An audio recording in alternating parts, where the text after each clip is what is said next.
Hello students, simple lifting मशीनच्या या व्हिडिओमध्ये आपण हा प्रॉब्लेम सॉल्व करणार आहे.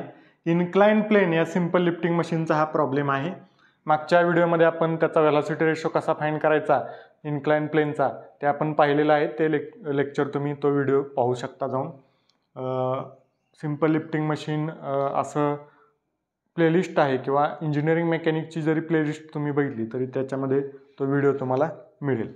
ओके, तर आता प्रॉब्लेम वाचूया आणि गिवन काय काय दिले ते पहिल्यांदा लिस्ट आउट करूया.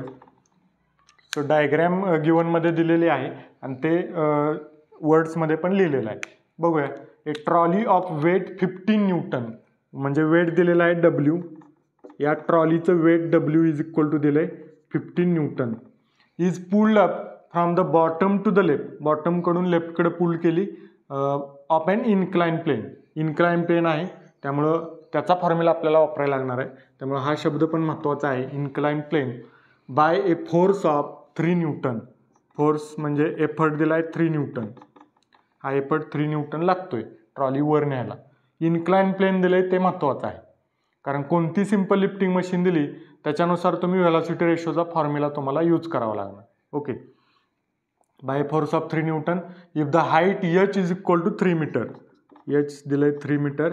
हाईट म्हणजे लोड, ट्रॉली किती हाईटवर गेली एवढं डिस्टन्स ट्रॅव्हल केल्यानंतर ट्रॉली 3 मीटर एवढ्या हाईट वर गेलेली आहे.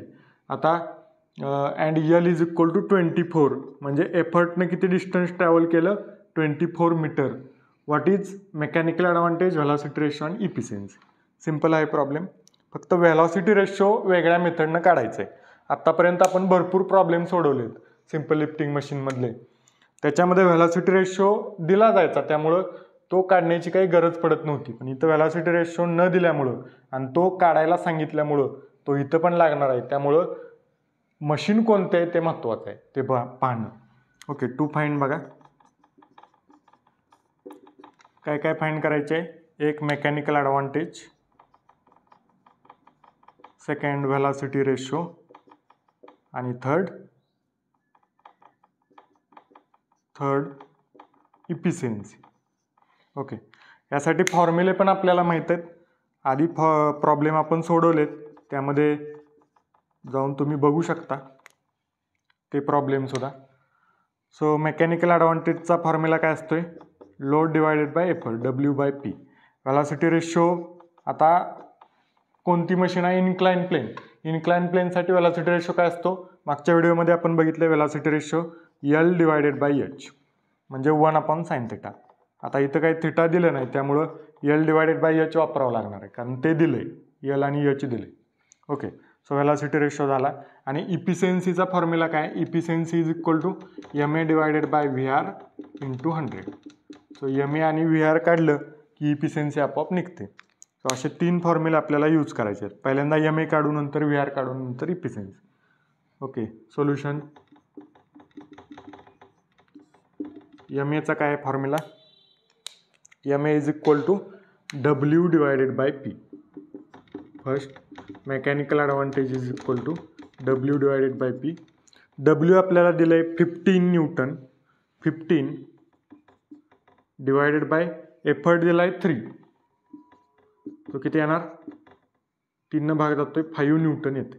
सॉरी, युनिट नसते त्यामुळं 5 आन्सर येते. Mechanical advantage is equal to 5. Simple आहे. आता सेकंड, व्हेलॉसिटी रेशो. व्हेलॉसिटी रेशोसाठी formula L divided by H. Velocity ratio VR is equal to L/H. So L किती दिलं आहे 24, H दिलं आहे 3. 24/3. इथं पण 3 भाग जातोय 8 आन्सर येते. Velocity ratio is equal to 8. आता दोन्ही निघाले त्यामुळे इफिशियन्सी निघते. So efficiency eta is equal to third, eta is equal to MA divided by VR into 100. So MA किती आले 5 डिवायडेड बाय VR आहे 8 आणि इंटू त्याला 100. सो इफिशियन्सी किती येते हे कॅल्शियममध्ये पुट करा तुमच्या. 5 divided by 8 into 100. So answer येते 62.5%.